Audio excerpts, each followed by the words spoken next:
How did one impulsive night, stepping into a stranger's car after the club, lead to the collapse of my marriage, the shattering of my reputation, and the loss of my family? What if the only thing you really wanted was to feel special for a moment, only to wake up and realize you had destroyed everything that mattered? This is how one secret unraveled my entire life.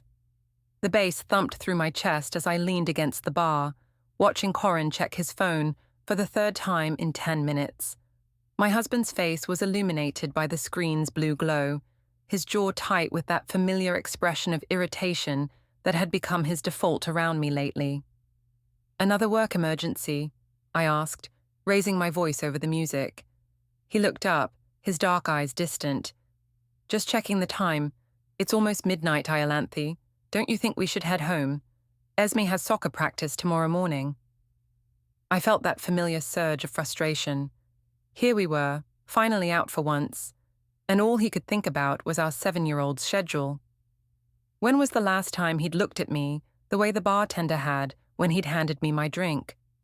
When was the last time anyone had made me feel desirable, wanted, alive? "One more drink," I said, turning back to the bar. "We never get out anymore." "We're out now," Corin replied, but I could hear the resignation in his voice.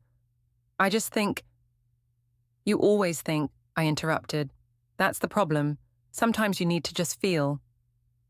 A warm hand touched my shoulder, and I turned to see Jay Farrow, a guy I'd met a few times through mutual friends.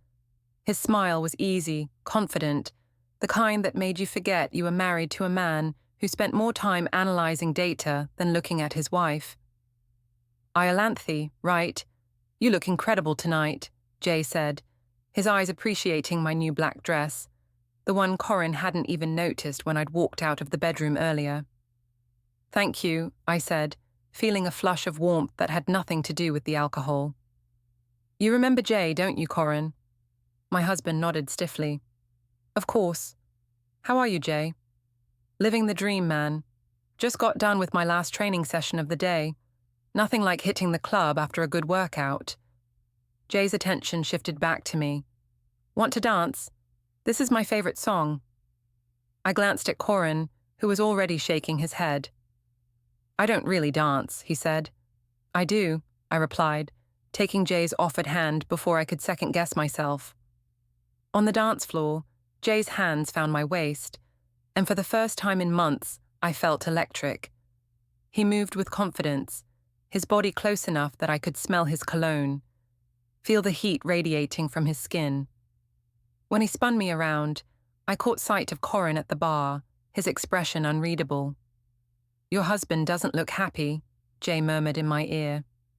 "My husband doesn't look happy about anything lately," I replied, surprising myself with my honesty.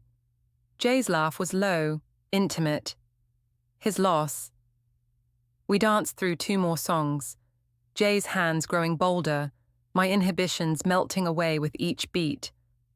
I told myself it was harmless, just dancing, just feeling attractive for once. But when I looked back at the bar, Corin was gone. My phone buzzed with a text. "Getting a cab home, see you later." The dismissal stung more than it should have. Here I was, finally having fun, and he couldn't even be bothered to say goodbye in person. "Trouble in paradise?" Jay asked, reading my expression. "Something like that." I shoved my phone back in my purse. He left. What kind of man leaves his wife at a club? Jay shook his head. "Come on, let me buy you a drink. You shouldn't have to deal with that alone." 3 drinks later, the club was closing, and Jay was offering me a ride home. I knew I should call a cab, should go straight home, and deal with Corin's inevitable lecture about responsibility and appropriate behavior. But Jay's hand was warm on my back, and his car was right outside. And for once in my life, I wanted to do something spontaneous. "Sure," I heard myself say. "That would be great." Jay's car was a sleek black sedan, all leather interior, an expensive sound system. He opened the passenger door for me. When was the last time Corin had done that? And I slid in, the alcohol making everything feel soft around the edges. "Where to?" he asked, starting the engine.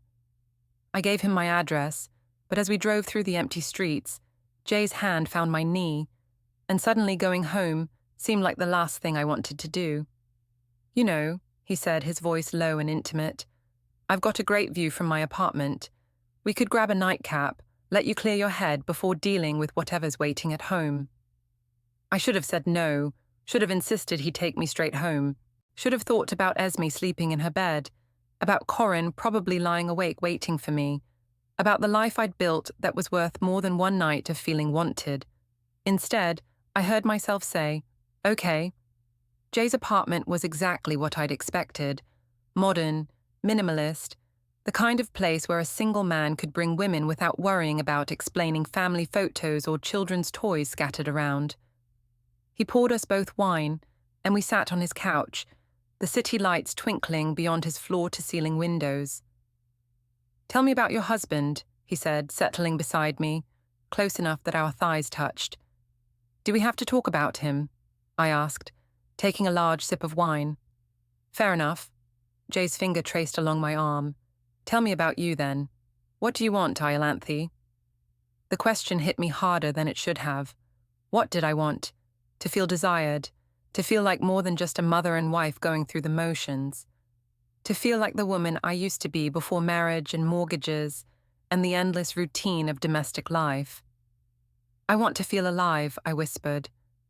Jay's lips were on mine before I could think, before I could remember all the reasons this was wrong. His kiss was hungry, desperate, everything Corin's hadn't been in years. When he pulled me closer, I didn't resist. When his hands found the zipper of my dress, I didn't stop him. It wasn't until afterward, lying in Jay's bed, with the morning light creeping through the blinds, that reality crashed back in. My phone showed 17 missed calls from Corin, 12 text messages, and 3 voicemails I couldn't bring myself to listen to. I dressed quickly, my hands shaking as I tried to zip up my dress. Jay was still asleep, looking younger in the morning light, and I realized I barely knew him. What had I done? The cab ride home was a blur of panic and desperate planning. I would tell Corin I'd stayed at my sister Sabine's place, that I'd been too drunk to drive, too upset about our fight to come home. He'd be angry, but he'd believe me. He always believed me. But as the cab pulled into our driveway, I saw Corin standing at the window, still in yesterday's clothes, his face haggard with worry and something else, something that looked like knowledge. My phone buzzed with a text from an unknown number. "Hope you had fun last night. Check Facebook." With trembling fingers, I opened the app, and there it was. A grainy video of me getting into Jay's car outside the club, his hand on my lower back, my face clearly visible as I laughed at something he'd said. The timestamp showed 2:47 a.m. The post had already been shared 6 times. As I sat in that cab, watching my husband's face in the window, I realized that my impulsive night of feeling wanted had cost me everything I actually needed. But it was too late now. The door was opening, and Corin was walking toward the cab, his expression unreadable. I had no idea that this was only the beginning. "Where were you?" Corin's voice was eerily calm as I walked through our front door, my heels clicking against the hardwood floor like a countdown to judgment. I'd rehearsed this moment during the entire cab ride, crafting the perfect explanation that would smooth everything over. "I stayed at Sabine's. I was upset after you left me at the club, and I didn't want to drive after drinking." Corin stood in our living room, still wearing the same button-down shirt from last night, now wrinkled and untucked. His usually neat brown hair was disheveled, and there were dark circles under his eyes. "You stayed at Sabine's," he repeated slowly. "Yes, I called her after you left, and she picked me up." The lie came easily, smoothly. I'd always been good at thinking on my feet. "I'm sorry I didn't answer your calls. My phone died." "Your phone died." "Why do you keep repeating everything I say?" I snapped, setting my purse down on the kitchen counter. "I said I was sorry.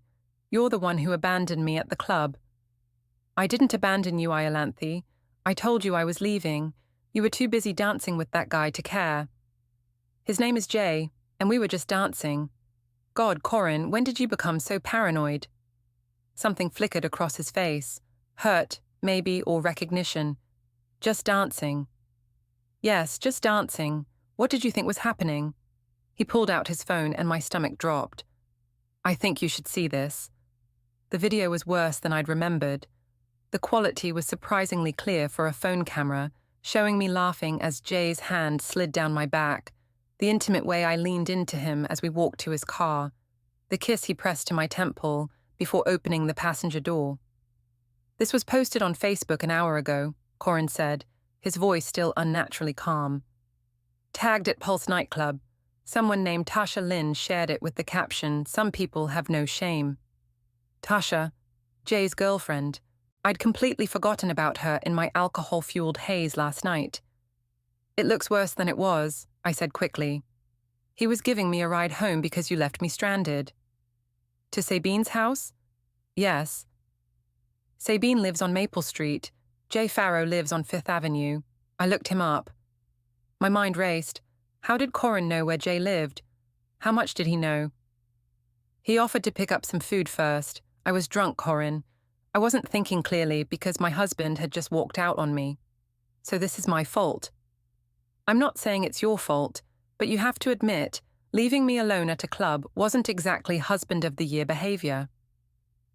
Corin stared at me for a long moment, and I could see him processing, analyzing, doing what he always did, thinking instead of feeling. Mummy? Esme's small voice came from the stairway. Our daughter stood there in her pink pajamas, her dark hair messy from sleep, looking between us with worried eyes. Why are you wearing your party dress?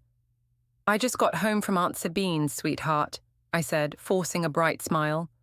Mommy and Daddy were just talking. You look sad, she said to Corin. I'm okay, princess. Why don't you go get dressed for soccer practice? After Esme disappeared upstairs, Corin turned back to me. We need to talk about this. Really talk. What's to talk about? I made a mistake in judgment about getting a ride from someone I barely know. It won't happen again. That's it? That's your explanation? What do you want me to say, Corin? That I'm a terrible person for accepting help when my husband abandoned me? Stop saying I abandoned you. I told you I was leaving. Without asking if I wanted to leave too. You were grinding on another man on the dance floor, Iolanthe. What was I supposed to think? I was dancing, at a club, where people dance. My phone rang, interrupting our argument. Sabine's name flashed on the screen. I should take this, I said, grateful for the interruption. Iolanthe, what the hell is going on? Sabine's voice was sharp with concern. Mum just called me asking why you didn't stay at my place last night like you told Corin. She saw some video on Facebook. I walked into the kitchen, lowering my voice. It's complicated. Can I call you back? No, you cannot call me back. Mum is freaking out. Miriam called her this morning, and there's apparently some video of you getting into a car with some guy. What happened? I glanced back at Corin, who was watching me intently. I'll explain everything later. Right now I need to deal with Corin. Iolanthe, please tell me you didn't... I'll call you later, I said firmly, ending the call. Corin was still standing in the same spot, his arms crossed. Let me guess. Sabine's confused about why everyone thinks you stayed at her place last night. She's just worried because of the video. People are making it into something it's not. What is it then? What really happened last night? I could feel the walls closing in, but I'd been in tight spots before. The key was to stay calm, stick to a version of the truth, and turn the focus back on him. Fine. You want the truth? Jay gave me a ride, but not straight home. We went to his place first because I was upset and didn't want to come home and fight with you. We talked. I had one drink to calm down, and then I called a cab home. That's it. You went to his apartment to talk at 3 a.m. I was upset, Corin. My husband had just walked out on me in front of all our friends. So you went to another man's apartment to talk, I repeated firmly. And before you ask, no, nothing happened. We're adults. We can have a conversation without it meaning anything. Corin was quiet for a long moment, studying my face. Okay. Okay. If that's what happened, then okay. I felt a surge of relief. This was why I'd married Corin. He was logical, trusting, willing to believe the best of people, even me. Thank you, I said softly. I know how it must have looked. It looked like my wife getting into another man's car at 3 a.m. after dancing with him all night. I'm sorry. I should have called you, should have come straight home. I was just so hurt. I'm sorry, too, for leaving like that. I should have stayed, should have talked to you instead of just walking away. This was good. This was manageable. We could move past this, put it behind us, go back to our normal life. My phone buzzed with a text message. Unknown number again. Nice story. Too bad someone saw you leaving his building at 7 a.m. In the same dress. The blood drained from my face. Everything okay? Corin asked. Just work stuff, I managed, deleting the message quickly. But as I looked at my husband's trusting face, I realized that my carefully constructed explanation was already falling apart, and whoever was sending these messages wasn't going to let me forget what really happened in Jay's apartment. The morning had started with damage control, but it was quickly becoming something much worse. By Monday morning, the video had spread beyond Facebook. I arrived at my marketing job at Henderson and Associates to find my co-workers clustered around Jennifer Walsh's desk, their voices dropping to whispers when they saw me. Morning, everyone, I said brightly, hanging my jacket on my chair and booting up my computer as if nothing had happened. Hey, Iolanthe, Jennifer said carefully. How was your weekend? Great, thanks. How was yours? The awkward silence stretched until Tom Bradley, one of the senior account managers, cleared his throat. So, that was quite the party at Pulse on Saturday night. My fingers froze over my keyboard. You were there? No, but apparently half the city was, judging by social media. I forced a laugh. You know how people exaggerate online. Right, Tom said, but his expression suggested he wasn't buying it. I threw myself into work, trying to ignore the whispered conversations and sideways glances. But by lunch, my phone had buzzed with messages from 3 different friends, my mother, and Corin's mother, Miriam. Miriam's text was typically direct. We need to talk, coffee at 2 p.m., Brewster's on Main. I couldn't ignore Miriam. At 62, she was still sharp as a tack, and she'd never particularly warmed to me during the 8 years Corin and I had been married. She tolerated me for Esme's sake, but I always felt like I was being evaluated and found wanting. Brewster's Coffee was busy with the lunch crowd, but I spotted Miriam immediately. She sat in a corner booth, her silver hair perfectly styled, wearing a navy blazer that probably cost more than my monthly grocery budget. Her expression was unreadable as I approached. Miriam, I said, sliding into the seat across from her. Thanks for meeting me. Iolanthe. She didn't smile. I think you know why we're here.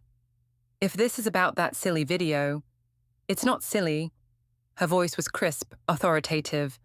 It's my son's marriage and my granddaughter's family stability.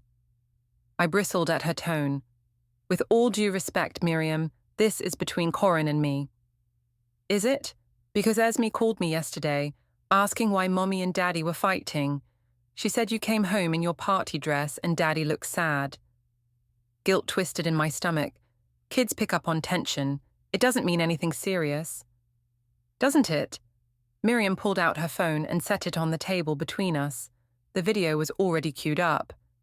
This is serious, Iolanthe. It's just a video of me getting a ride home. At 3 a.m, from a man who isn't your husband, after dancing with him intimately all evening. We weren't dancing intimately, we were just dancing. Miriam's eyebrows rose. I may be 62, but I'm not blind. That wasn't just dancing. I felt my carefully constructed calm beginning to crack. What do you want me to say, Miriam? That I made a mistake? Fine, I made a mistake. I should have called a cab instead of accepting a ride from someone I barely know. But that's all it was, a mistake in judgment. Is it? Because there are other videos, Iolanthe. My blood went cold. What other videos? She swiped to another video on her phone. This one showed me and Jay in his car, parked outside his apartment building. The camera angle was from above, probably someone in one of the upper floors. And while the quality wasn't perfect, it clearly showed Jay leaning over to kiss me, and me not pulling away. "This was posted this morning," Miriam said quietly, "tagged with your name and Corin's." I stared at the screen, my mind racing. That's not what it looks like. What is it then? It was just a goodnight kiss, on the cheek. The angle makes it look like more. Iolanthe, Miriam's voice was gentle but firm. I've been married for 38 years. I know what I'm looking at. You don't understand. Corin has been distant lately, cold. We barely talk anymore, barely touch.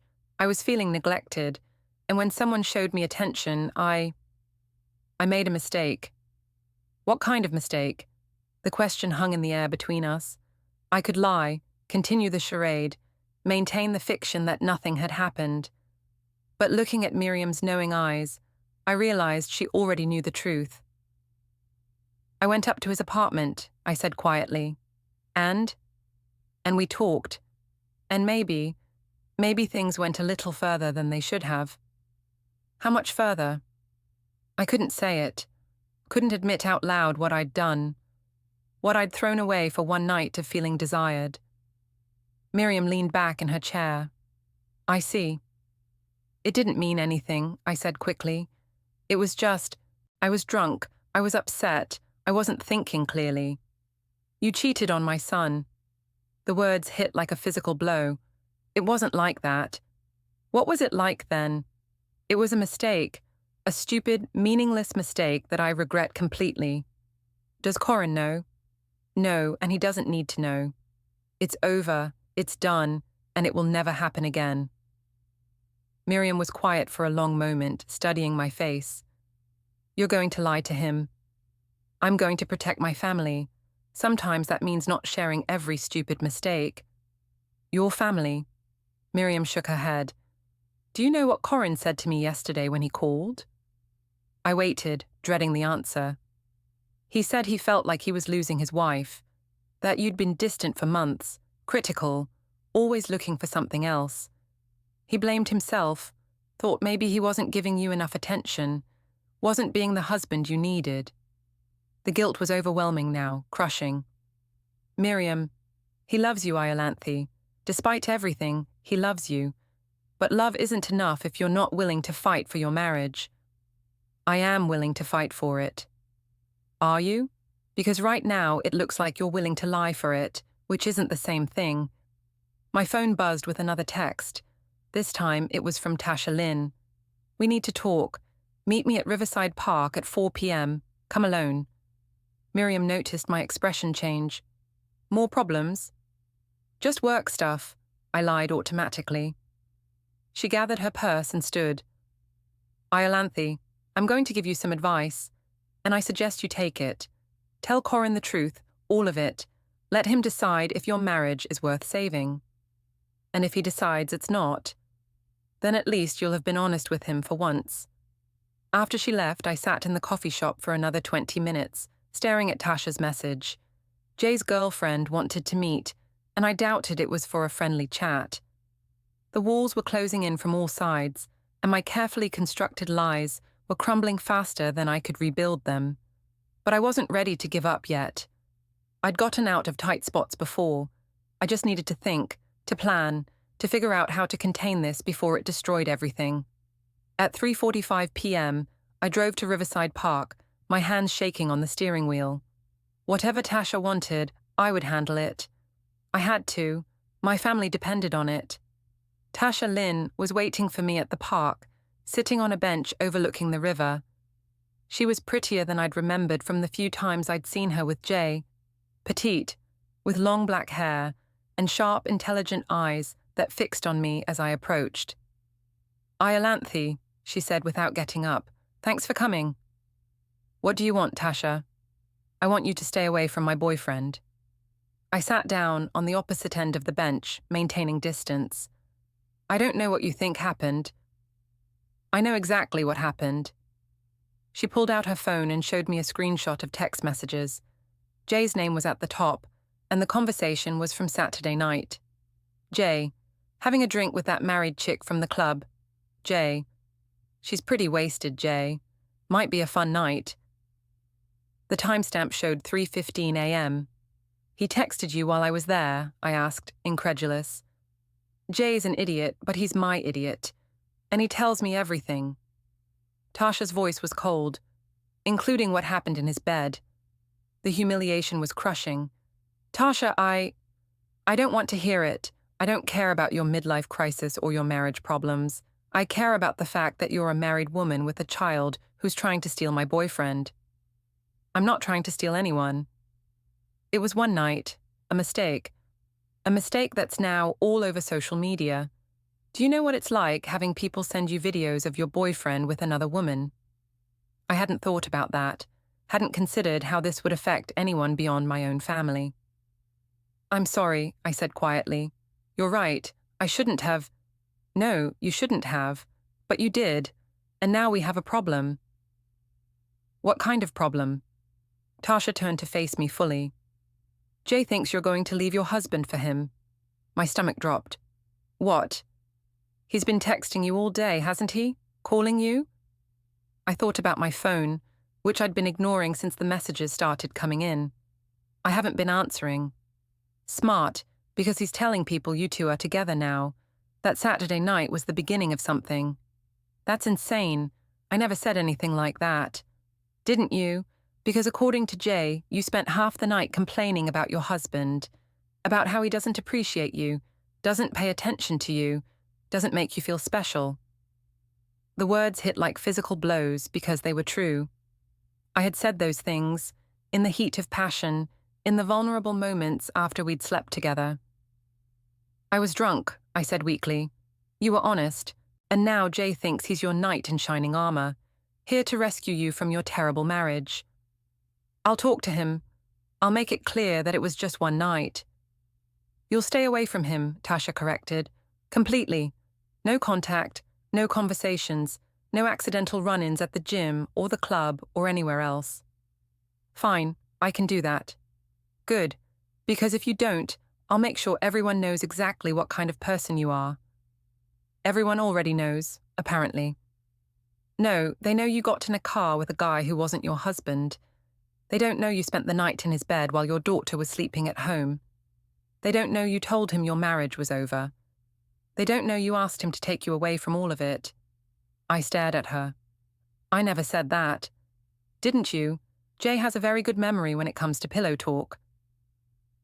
The conversation was spiraling out of control. Every word out of Tasha's mouth was making things worse, revealing details I'd forgotten or tried to suppress. What do you want from me? I asked desperately. I want you to fix your marriage or end it, but leave Jay out of it. He's not your escape route. I know that. Do you? Because your sister called him this morning. My blood went cold. What? Sabine, right? She called Jay asking about Saturday night. Apparently she's trying to help you figure out your story. I closed my eyes, feeling the situation spinning completely out of my control. Sabine was supposed to be helping me, not making things worse. What did he tell her? The truth. That you spent the night at his place. That you seemed pretty unhappy in your marriage. That you two had a connection. Oh, God. Yeah. So now your sister knows you lied to your husband, and she's trying to decide whether to cover for you or tell him the truth. I stood up abruptly. I have to go. Iolanthe. Tasha's voice stopped me. One more thing. That video of you leaving Jay's building this morning. I took that. I turned back to her, shocked. I was waiting outside all night, wondering if my boyfriend was cheating on me. When I saw you leave at 7 a.m. in the same dress you wore to the club, I knew I had my answer. You've been following me. I've been protecting what's mine, just like you should have been doing with your family. The drive home was a blur of panic and desperate planning. I called Sabine 3 times, but she didn't answer. I tried to reach Jay, but his phone went straight to voicemail. By the time I pulled into my driveway, I felt like I was drowning. Corin's car was already there, which meant he was home early from work. Through the living room window, I could see him sitting at the kitchen table with his laptop open, probably working on one of his data analysis projects. I sat in my car for a few minutes, trying to compose myself, trying to figure out what to say. How much did he know? Had Sabine called him? Had someone else sent him the video of me leaving Jay's building? My phone rang. Sabine's name flashed on the screen. "Finally," I said, answering immediately. "Iolanthe, we need to talk." "What did you tell Jay? Why did you call him?" "Because I was trying to help you.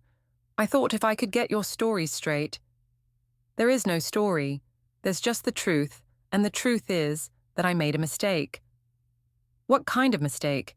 "Because Jay is telling people you two are in love." "We're not in love. It was one night, one stupid night when I wasn't thinking clearly." "Did you sleep with him?" The question hung in the air between us. Sabine was my sister, my closest ally, the person who'd always had my back no matter what. "Sabine, did you sleep with him?" "Yes," I whispered. The silence stretched for what felt like hours. "Oh, Iolanthe, what have you done?" "I don't know. I don't know how to fix this." "You have to tell Corin." "I can't. It would destroy everything." "Everything is already destroyed. The question is whether you're going to be honest about it or let him find out from someone else." Through the window, I saw Corin look up from his laptop and glance toward the driveway. He'd seen my car. "I have to go," I said. "Iolanthe, promise me you'll tell him the truth." "I'll call you later." I ended the call and walked toward my house, toward my husband, toward the conversation that would determine whether my marriage survived or died. But I still wasn't ready to tell him the truth. Not yet. Corin was waiting for me in the kitchen, his laptop closed, his hands folded on the table. The sight of him sitting there, so calm and patient, made my guilt almost unbearable. "Hey," I said, setting my purse down and trying to sound casual. "You're home early. We need to talk." The words every spouse dreads. I sat down across from him, my heart hammering against my ribs. "Okay." "I got a call today from someone named Tasha Lynn." My world tilted. "What?" "She said she needed to speak with me about my wife and her boyfriend. She was very detailed in her description of Saturday night." I felt like I was falling, like the ground had opened up beneath me and I was plummeting into darkness. "Corin, I can explain." "Can you? Because according to Tasha, you spent the night in Jay Farrow's bed. According to her, you told him our marriage was over. According to her, you asked him to take you away from all this." She's lying. The words came automatically, desperately. She's jealous and angry and she's making things up. "Is she? Because I also got a call from your sister." My heart stopped completely. Sabine called to ask if I knew what really happened Saturday night. She seemed to think I should hear it from family, rather than from strangers on social media. "What did she tell you?" "She told me to ask you, so I'm asking you, Iolanthe. What really happened Saturday night?" I looked at my husband's face, at the pain and confusion and desperate hope in his eyes, and I knew I was at a crossroads. I could tell him the truth and watch our marriage explode, or I could lie one more time and hope somehow, some way, this would all blow over. "I went to Jay's apartment," I said quietly. "I know that. What happened there?" "We talked. We had a few drinks. I was upset about our fight, about you leaving me at the club, and I said some things I shouldn't have said." "What kind of things?" "Things about our marriage, about how we've been distant lately, about how I've been feeling neglected." Corin's face crumpled slightly. "So you went to him for comfort?" "I went to him because I was drunk and stupid and not thinking clearly." "Did you sleep with him?" The question hung in the air like a loaded gun. I could lie. I could deny it, claim that Tasha was making it up, that Jay was exaggerating to make himself look good. I could probably convince Corin to believe me, at least temporarily. But looking at his face, At the man I'd married 8 years ago, at the father of my daughter, I realized I couldn't do it anymore. Yes, I whispered. The word hit him like a physical blow. He actually recoiled, his face going white, his hands gripping the edge of the table. You had an affair. It wasn't an affair. It was one night, one mistake. You slept with another man. I was drunk, I was upset, I wasn't thinking. You slept with another man, he repeated, his voice hollow. Corin, please let me explain. Explain what? How you decided our marriage wasn't worth staying faithful to. How you decided that feeling neglected gave you the right to betray everything we built together. It wasn't like that. What was it like then? Help me understand how my wife of 8 years, the mother of my daughter, ended up in another man's bed. I tried to find the words, tried to explain the loneliness, the feeling of being invisible in my own marriage, the desperate need to feel wanted and desired. But every explanation sounded like an excuse. Every reason sounded like blame. I felt like you didn't see me anymore, I said finally. Like I was just the woman who lived in your house and took care of your daughter and handled your domestic responsibilities. When was the last time you looked at me like you wanted me? When was the last time you made me feel beautiful? So this is my fault. No, that's not what I'm saying. It sounds like that's exactly what you're saying. That I drove you into another man's arms because I wasn't paying enough attention to you. I'm not blaming you. I'm trying to explain why it happened. I don't care why it happened. Corin's voice was getting louder, angrier. I care that it happened. I care that instead of talking to me about feeling neglected, you decided to fuck someone else. I'd never heard him use that word before. Not in anger, not directed at me. It was like being slapped. I'm sorry, I said, tears starting to fall. I'm so sorry, Corin. It was the biggest mistake of my life. Is it over? What? Your thing with Jay, is it over? There was no thing. It was one night. That's not what he's telling people. My stomach dropped again. What is he telling people? That you two are together now. That you're leaving me for him. That's not true. I told him it was a mistake, that it could never happen again. When did you tell him that? I realized my error immediately. I mean, I would tell him that. I haven't spoken to him since Saturday night. You haven't spoken to him, but he thinks you're leaving me for him. He's delusional. Men like Jay, they think every woman who sleeps with them is going to upend their entire life for them. It's ego. Men like Jay. Corin's voice was bitter. What kind of man is Jay, Iolanthe? He's nobody. He's just some guy I barely know who was in the wrong place at the wrong time when I was making the worst decision of my life. The worst decision of your life? Is that what I am now? A decision you regret? No, you're not a decision I regret. Sleeping with Jay is a decision I regret. But you did it anyway. But I did it anyway. We sat in silence for a long moment, the weight of my confession settling between us like a wall. Where do we go from here? I asked finally. I don't know. Do you want me to leave? I don't know. Do you want to try to work through this? I don't know. Corin looked up at me, his eyes red with unshed tears. I don't know anything anymore. I don't know who you are. I don't know if I ever knew who you were. I'm still me. I'm still your wife, Esme's mother. I'm still the woman you married. No, you're not. The woman I married wouldn't have done this. People make mistakes, Corin. Even good people make terrible mistakes. This wasn't a mistake, Iolanthe. Mistakes are accidental. This was a choice. You chose to get in his car. You chose to go to his apartment.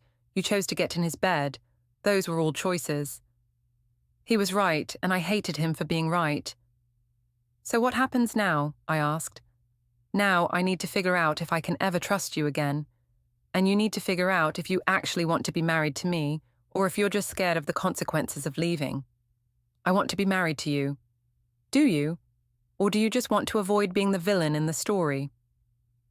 The question hit too close to home, because the truth was, I wasn't sure anymore. I wasn't sure what I wanted, what I felt, what I was willing to sacrifice to save my marriage.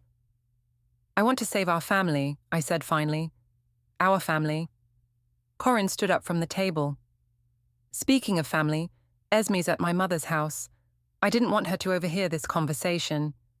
When is she coming home?" "I don't know. I need to think about what's best for her right now. She belongs here, with us." "Does she? Because right now, us doesn't feel very stable." He walked toward the stairs, then stopped and turned back to me. "I'm sleeping in the guest room tonight. Tomorrow I'm going to call a lawyer." "A lawyer?" Panic shot through me. "Corin, you don't need a lawyer. We can work this out." "Can we? Because I'm not sure you understand how serious this is. This isn't just about one night, Iolanthe. This is about trust, about commitment, about the foundation of our entire relationship. And right now, I don't think we have any of those things." He disappeared upstairs, leaving me alone in the kitchen with the wreckage of my marriage scattered around me like broken glass. My phone buzzed with a text from an unknown number. Hope it was worth it. I stared at the message, realizing that my one night of feeling wanted had cost me everything I'd actually needed, but it was too late now. The truth was out, the damage was done, and all I could do was wait to see how much more I was going to lose. The lawyer's office was intimidating in its sterile professionalism. Glass and chrome, expensive furniture, law books lining the walls like silent judges.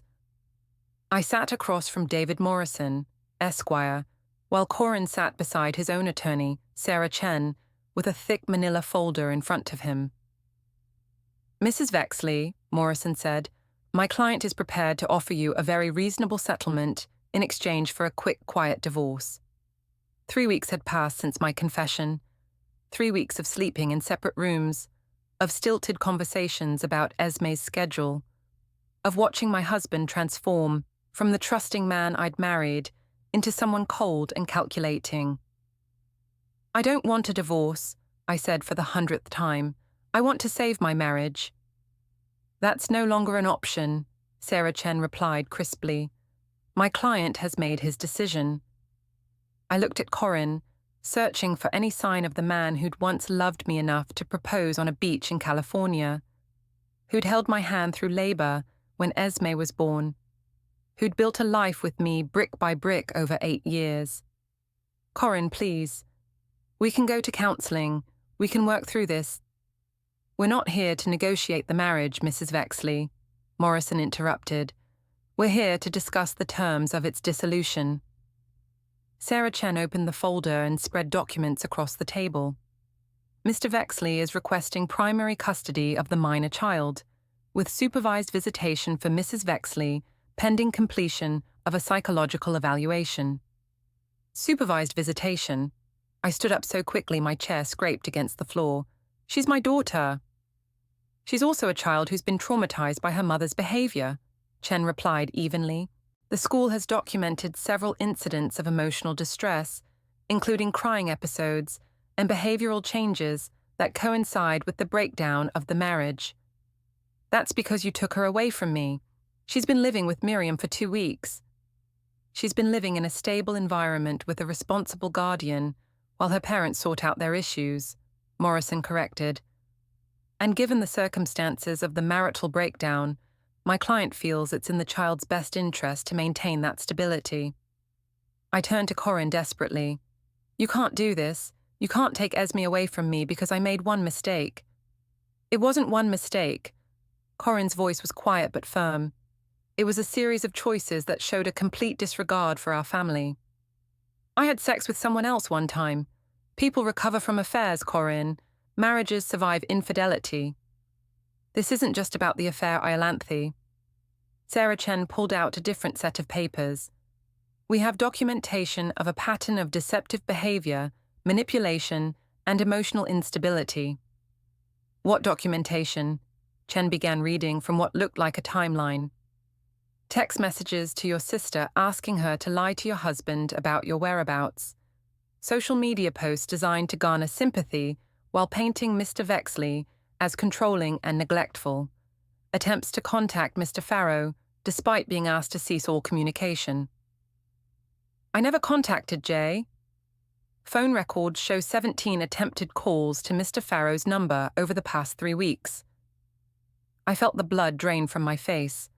I had called Jay multiple times, trying to convince him to stop telling people we were in a relationship.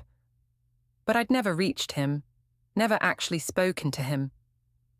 Those calls were to ask him to stop spreading rumors about us. According to Mr. Farrow, those calls were attempts to continue the relationship despite your husband's discovery of the affair. That's not true. We also have testimony from multiple witnesses regarding your behavior at various social events over the past 6 months, Chen continued. Excessive drinking, inappropriate flirting with married men, complaints about your husband to mutual friends. I stared at the papers, realizing that Corin had been building a case against me for weeks.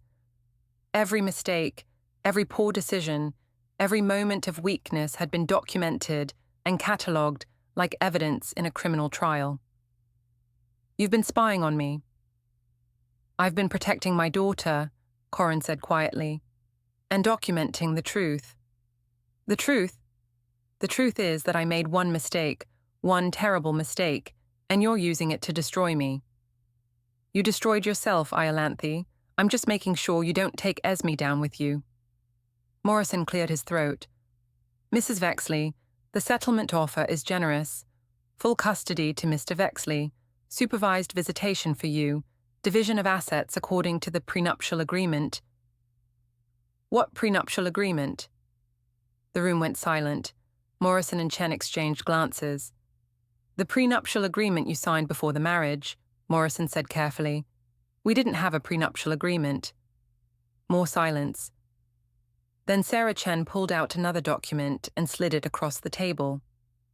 This is a copy of the prenuptial agreement signed by both parties on March 15, 2016, 2 weeks before your wedding. I stared at the document, at what appeared to be my signature at the bottom of a legal contract I'd never seen before. I never signed this. Mrs. Vexley, Morrison said gently, perhaps you should take some time to review the documents with your attorney. I don't have an attorney, and I never signed a prenuptial agreement. The signature analysis confirms authenticity, Chen said, as does the witness testimony from the notary. I looked at Corin, who was studying his hands. You forged my signature. I didn't forge anything. Then how do you explain this? I explain it by reminding you that you were very drunk the night we signed the final wedding documents. You signed a lot of papers that night. The memory came flooding back, the night before our wedding, when we'd met with the wedding planner and the caterer, and what I'd thought was just the marriage license paperwork. I'd been drinking champagne, celebrating, trusting Corin to handle the details while I focused on becoming his wife. You tricked me. I protected myself, and it turns out I was smart to do it. What does it say? Morrison answered. In the event of divorce due to adultery, the unfaithful spouse forfeits all claim to marital assets, spousal support, and primary custody of any children. That's not legal. It's completely legal, Chen confirmed, and it's ironclad. I felt like I was drowning, like everything I'd built over 8 years was being systematically stripped away, so I get nothing. You get supervised visitation with your daughter, assuming you complete the required psychological evaluation and parenting classes, Morrison said, and you keep whatever assets you brought into the marriage. Which was nothing. I was 26 and broke when we got married. That's unfortunate, but it's the agreement you signed. I looked around the room at the 3 people who held my future in their hands, and I realized I was completely powerless. Corin had outmaneuvered me at every turn, had been planning this from the moment I'd confessed my affair. I need time to think. Of course, Morrison said, but I should mention that this offer expires in 72 hours. After that, my client will proceed with a contested divorce, which will be much more expensive and much more public. More public, Sarah Chen smiled coldly. All the evidence we've discussed today will become part of the public record. The affair, the deception, the attempts to manipulate the narrative. Everything will be available for anyone to see. including your daughter when she's old enough to understand. You're threatening me. We're explaining your options, Morrison corrected. Sign the agreement and this stays private. Fight it and it all comes out in court. I gathered my purse and stood up on shaking legs. I need to go. Mrs. Vexley, Sarah Chen called as I reached the door. One more thing. Mr. Vexley will be moving out of the marital home this weekend. You have until then to decide whether you're signing the agreement or fighting it in court. I walked out of that office feeling like I'd been hit by a truck. In the parking lot, I sat in my car and tried to process what had just happened. Corin had played me perfectly, had been 3 steps ahead of me from the beginning. My phone rang. Sabine's name appeared on the screen. "How did it go?" she asked. "He's taking everything. The house, Esme, everything." "What do you mean, everything?" "There was a prenuptial agreement. I signed it the night before our wedding without knowing what it was." "Oh, Iolanthe." "He planned this, Sabine. He's been planning this since the day I told him about Jay." "Maybe you should fight it. Get your own lawyer." "With what money? I don't have anything. According to this agreement, I don't get spousal support. I don't get half the assets. I don't get anything." "What about Esme?" "Supervised visitation. If I complete a psychological evaluation and parenting classes." "This is insane. You made one mistake." "Did I?" Because sitting in that room, listening to them list all my failures as a wife and mother, I'm starting to wonder if maybe I've been making mistakes all along and just refusing to see them. Don't let them make you think you're crazy. I'm not crazy, Sabine, but I think I might be exactly the kind of person they're describing. Selfish, manipulative, willing to destroy my family for one night of feeling special. That's not who you are, isn't it? Because right now, that's exactly who I feel like. I ended the call and drove home to the house that would no longer be mine in 72 hours, to pack up the life I'd thrown away for a man whose name I could barely remember. As I pulled into the driveway, I saw Corin loading boxes into his car. He looked up when he saw me, and for just a moment, I thought I saw sadness in his eyes. But then it was gone, replaced by the cold determination that had become his default expression. "Moving day?" I asked. "Just getting some things. The rest will be picked up this weekend." "Where are you going?" "My mother's house, until I find a place of my own." "And Esme?" "Esme stays with me." I nodded, too tired to fight anymore. "Corin?" He looked up from the box he was loading. "For what it's worth, I really am sorry." He studied my face for a long moment. "I know you are. But sorry doesn't fix this, Iolanthe. Sorry doesn't give me back the 8 years I spent loving someone who was capable of throwing it all away for a stranger." He got in his car and drove away, leaving me standing in the driveway of the house where we'd brought Esme home from the hospital, where we'd celebrated birthdays and anniversaries, where we'd built a life that I'd destroyed in one night of selfish weakness. 72 hours to decide whether to sign away my rights to everything I'd ever cared about, or fight a battle I couldn't win with weapons I didn't have. It wasn't really a choice at all. I signed the papers on a Thursday morning in Morrison's office, alone, except for the notary, who witnessed my signature on the document that would end my marriage and surrender my daughter. "You're sure about this, Mrs. Vexley?" Morrison asked, though his tone suggested he already knew the answer. "I'm sure." The truth was I'd spent 3 days trying to find another option. I'd called 4 different divorce attorneys, but none of them would take my case without a substantial retainer I couldn't afford. I'd researched legal aid societies, but they were overwhelmed and couldn't see me for months. I'd even considered representing myself until I realized I was going up against Sarah Chen, who'd graduated from Harvard Law and specialized in high-conflict divorces. Corin had outplayed me completely. "The final decree will be processed within 30 days, Morrison explained as I signed page after page. "Custody arrangements begin immediately. Your first supervised visitation is scheduled for Saturday at 2 p.m. at the Family Services Center." "How long will the supervision last?" "That depends on the results of your psychological evaluation and how quickly you complete the required parenting classes. I signed my name one final time and pushed the papers across the desk. 8 years of marriage, reduced to legal documents and custody schedules. Is there anything else? I asked. Just this. Morrison handed me an envelope. From Mr. Vexley. Outside in the parking lot, I opened the envelope with shaking hands. Inside was a single sheet of paper with Corin's handwriting. Iolanthe, I know you probably hate me right now, and I understand why. But I need you to know that everything I've done has been to protect Esme. She's 7 years old, and she doesn't understand why Mommy and Daddy are fighting, why she can't live in her own house anymore, why her world has been turned upside down. I loved you. For 8 years, I loved you completely, trusted you absolutely, believed we were building something that would last forever. When you told me about Jay, it wasn't just the betrayal that broke me, it was the realization that the woman I'd loved might never have existed at all. The supervised visitation isn't punishment, it's protection. Esme has been having nightmares, crying at school, asking me if Mommy doesn't love her anymore because she never comes home. She needs stability right now, and I need to know that when she's with you, she's safe. I hope someday you'll understand that I didn't do this to hurt you. I did it to save our daughter from any more pain. Corin. I sat in my car and cried for 20 minutes, mourning not just my marriage, but the woman I used to be before. I'd destroyed everything for one night with a stranger whose last name I still didn't know. My phone buzzed with a text from Sabine. How did it go?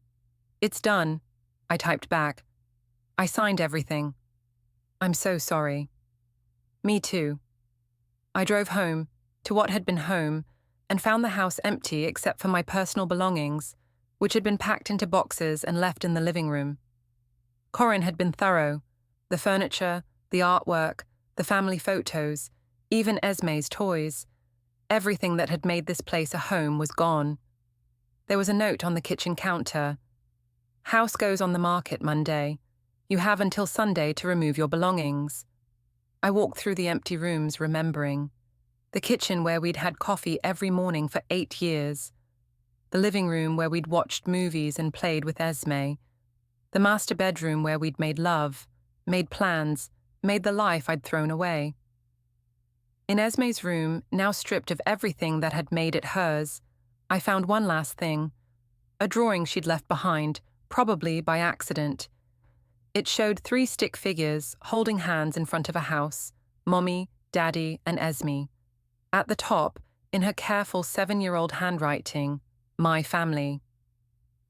I sat on the floor of my daughter's empty room and sobbed until I had no tears left. Saturday came too quickly. The Family Services Centre was a sterile building that smelled like disinfectant and broken dreams. I sat in the waiting room until a social worker called my name. Mrs. Vexley, I'm Jennifer Martinez. I'll be supervising your visit today. She led me to a small room with toys and books and 2 chairs. Esme should be here any minute. When the door opened and my daughter walked in, my heart broke all over again. She looked smaller somehow, more fragile, wearing a dress I'd never seen before. Hi, Mummy, she said quietly, not running to hug me like she used to. Hi, baby. I missed you so much. She sat in the chair across from me instead of climbing into my lap. Daddy said you have to live in a different house now. That's right, but I still love you just as much as always. Why can't you live with us anymore? I looked at Jennifer Martinez, who was taking notes on a clipboard, then back at my daughter's confused face. Sometimes grown-ups make mistakes, sweetheart, and sometimes those mistakes mean things have to change. What kind of mistake? The kind that hurt Daddy's feelings very badly. Did you say something mean to him? Something like that. We played with puzzles and read books, but the easy intimacy we'd always shared was gone. Esme was polite, careful, like she was visiting a stranger instead of spending time with her mother. Time's up, Jennifer announced after exactly 1 hour. Already? I looked at the clock, shocked at how quickly the time had passed. Same time next week, she said, making more notes on her clipboard. Esme hugged me goodbye, but it was brief, perfunctory. As she walked away with the social worker, she turned back once. "Mommy, are you going to get better?" "I'm going to try, baby. I'm going to try really hard." After they left, I sat in my car in the parking lot and called the number for the psychological evaluation.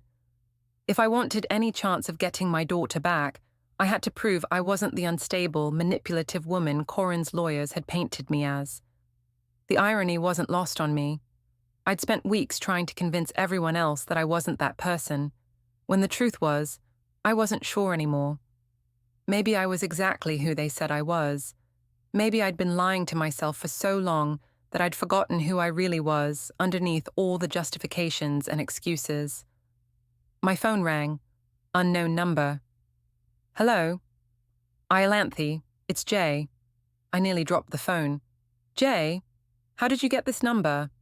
I've been trying to reach you for weeks. Your old number was disconnected.